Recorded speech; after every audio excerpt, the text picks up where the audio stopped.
I deal with a lot of people that say to me, we can actually choose good. We can choose to do good by ourselves. We have the power to choose to do good. Like, you have the power to choose to do good by yourself. So let me give you an example.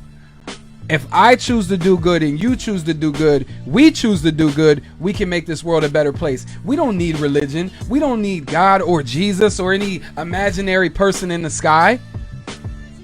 Okay, but how does that tie into our subject? Help me out here. The reason why I bring that up is because you deal with the whole man-centered view of oneself. Mm-hmm. Right. And then there's the Christ-centered view, which we know that's the right way. Right? But what's so popular today is that whole man-centered view of lifting oneself up. When you look in the mirror, it's okay that you're ugly. Lift your own self up and become a greater person with your own power.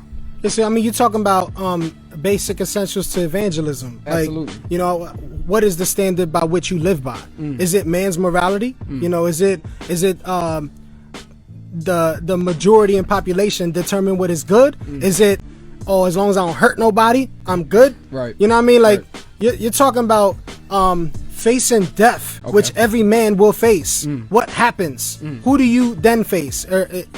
That's, I mean, you're going into a whole nother, like... It does. It really does. And that's when the conversation can switch if you don't bring it right back to focus. Yeah, man. No man is good. No man is good. You can't choose to do good by Romans yourself. 3.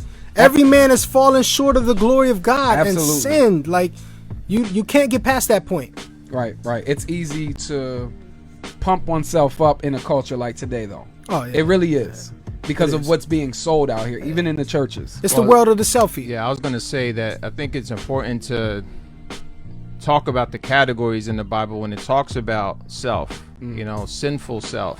When you introduce sin in God's law, then, you know, that's an offensive thing for the people that want to, you know, pump somebody else up or themselves up without God. Right. So when you mention law, when you mention sin, you mention repentance, then that deals with it right away. That's why it's an offense. Yeah.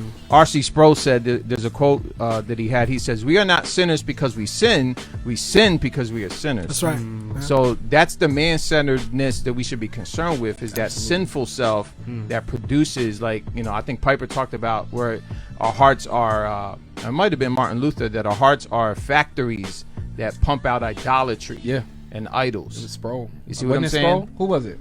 I know it was an old school quote, but it probably was quoted by Sproul, Piper, and all them, but it was older than that. Idol factories. Idol factories. I don't think that. I think that was Calvin. That's I think it was Calvin. Yeah, but the idea that we produce and we manufacture idols, right?